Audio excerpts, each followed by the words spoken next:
Hi everyone, Mark here from Aero JTP in Sydney, Australia.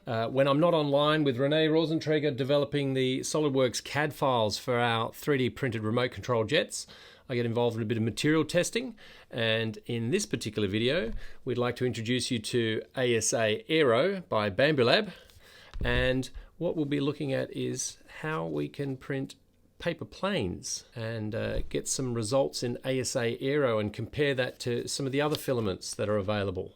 So if you're interested in this project, stick around and we'll take you through it.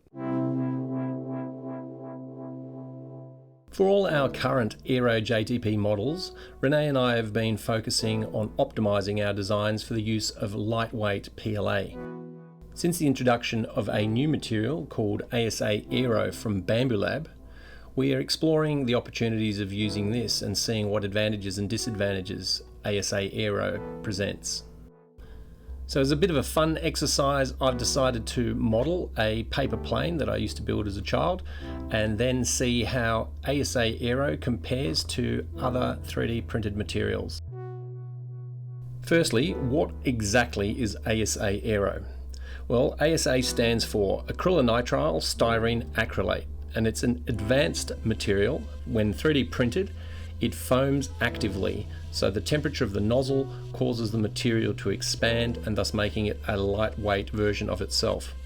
As ASA is temperature sensitive, the higher the temperature, the more foaming action is possible. The temperature range typically goes from 240 to about 275 degrees Celsius for ASA Aero. Having been printed at such high temperatures, ASA Aero is also very stable in outdoor conditions, and sunlight won't cause your parts to buckle or bend. One of the challenges of the self-foaming feature of ASA Aero is that it continues to foam even once the printer has stopped progressing the filament through the nozzle. So when the nozzle is not active or moving, ASA Aero will tend to purge out of the tip of the nozzle and cause stringing or overload of material on a particular spot. If retraction settings are not turned off, then the foamed ASA will get drawn back up into the cog drive gears, causing major clogging. The recommended process is to get a butane torch and an Allen key with a little round knob on the end of it. And you can see I've used this one quite a few times. So heat that up, get it nice and hot, not red, but on red there, into the little plug on the end of the unit, and push that in as far as it goes before it cools. And now we can pull out the blockage. So it's really important that that Allen key has a little inside of the extruder head. So now that that's all clear, we should be able to get straight back into it, install it again, and start printing ASA Aero once again. Being such a challenging material, it took me a couple of months to dial in the settings for ASA Aero, and prior to that I had a lot of surface defects and blobbing occurring on the prints that I was making, until I finally found some settings and discovered a sweet spot whereby my prints were coming out perfect, and was very happy with the results. Having overcome the print setting challenges of ASA Aero, I decided it was time to set up and prepare for the paper plane challenge. Alright, what I'm going to do here is demonstrate the particular paper plane that worked really well for me when I was a kid. Used to enter in a lot of craft competitions or paper plane competitions, and this particular design served me really well.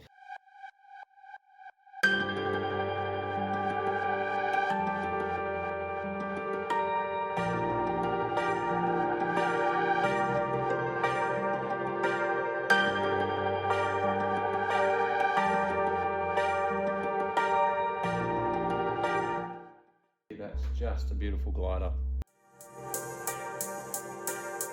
To be able to create 3D printable data, I needed to develop a 3D model of the previous paper plane, and to do so I used SolidWorks, using surfaces that were 0.4 millimeters thick, played around with offsets and body moves and commands to flip and rotate the parts to mimic the paper plane folding process that had just taken place a few moments ago.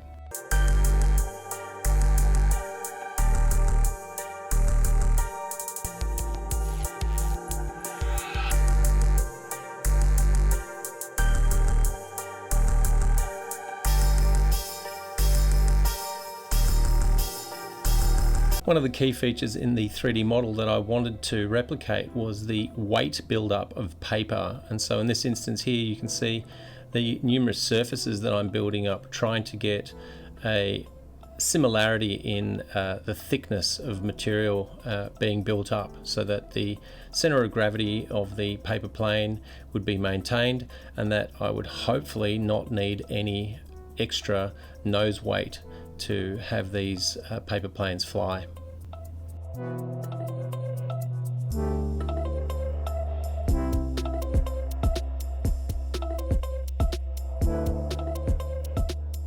Another important detail with this particular model was to trim the tail of the paper plane.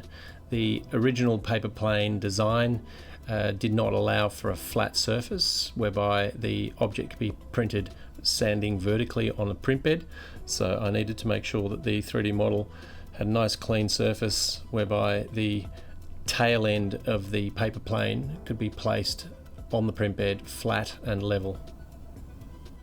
After a couple of initial prints, I realised I could not have the outer wingtips unsupported. This led to the creation of some winglets, which did not replicate what was happening on the actual paper plane, but was required so that we had some stability in the 3D print.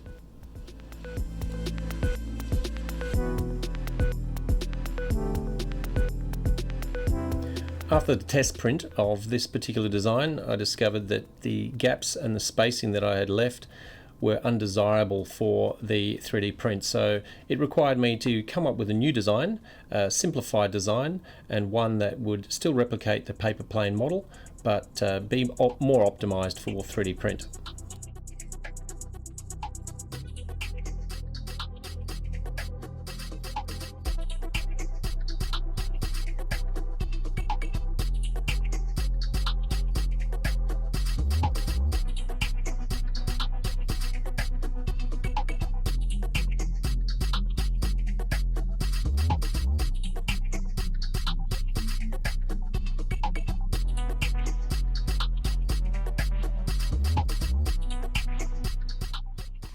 As part of the paper plane test, I've prepared ASA Aero versions of the paper plane, different settings.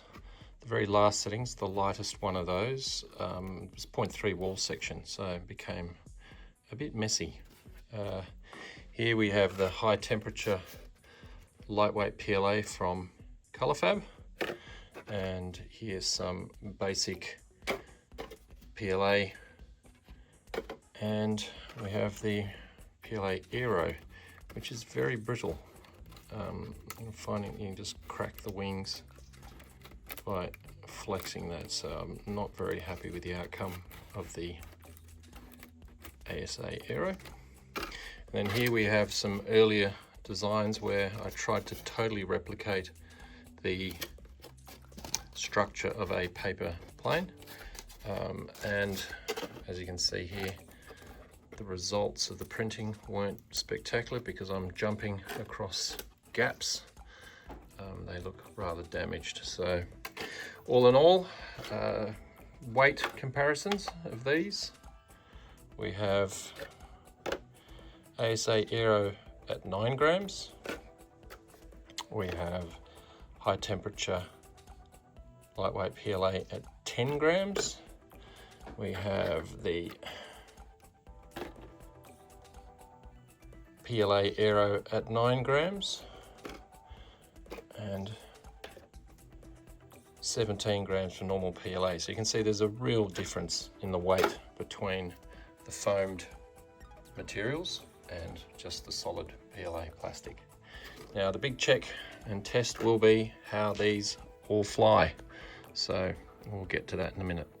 All right, just to weigh the paper plane, coming in at 5 gram. And there we have the lightest, most possible feature there. I'm not too sure what the thickness of the wings are, but on all these prints here, apart from the thinnest lightweight ASA Aero, this was a 0.3 wall section, still comes out about 0.4. All the other wall sections for all the other designs were at 0.4 millimeters. This is one of the nicest prints, the surface area and the surface finish on this one. Very nice and clean. So we'll see how they now fly.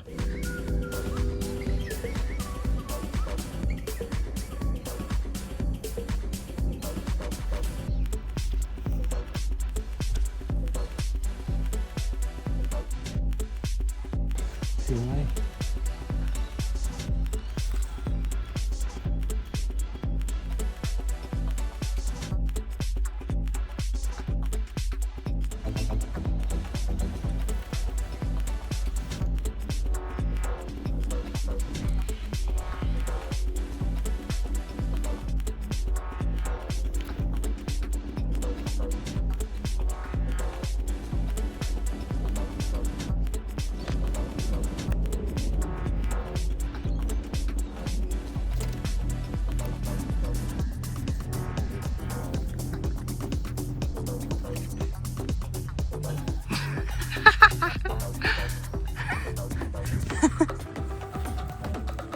Wet.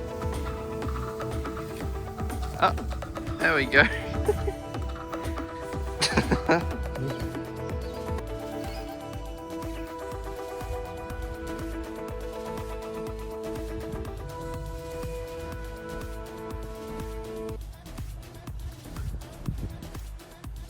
High temperature, lightweight PLA. Made it the furthest, but you can see, look at the damage, it's very brittle. PLA Aero is still very robust.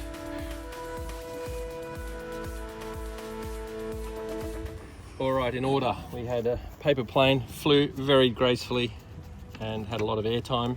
Good distance. The PLA didn't sustain such great performance. It's very brittle and very heavy. It did fly like a rocket, made probably the same distance as the paper plane. Just a bit further. Then we had our high temperature lightweight PLA, not bad, but you can see already in the front, it's very brittle, starting to crack. ASA Aero, this one here, very well maintained, doesn't have any damage to the nose, good robustness, very rigid and no cracking. Yes, super lightweight ASA Aero. This is where I printed at 0.3 wall section. You can see it's foamed, over foamed, and become a little brittle. The nose is cracked. So this has gone to the extremes. This was 7 grams in total weight. 9 gram ASA Aero. You can see here the front, that's probably the only bit of damage that I can detect on this one. And this one flew the furthest and had also good hang time. So ultimately, I would say the ASA Aero is the material of choice for a paper plane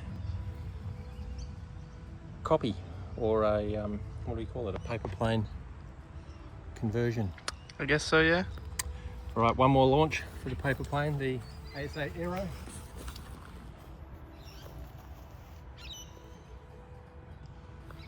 Not bad. Not bad.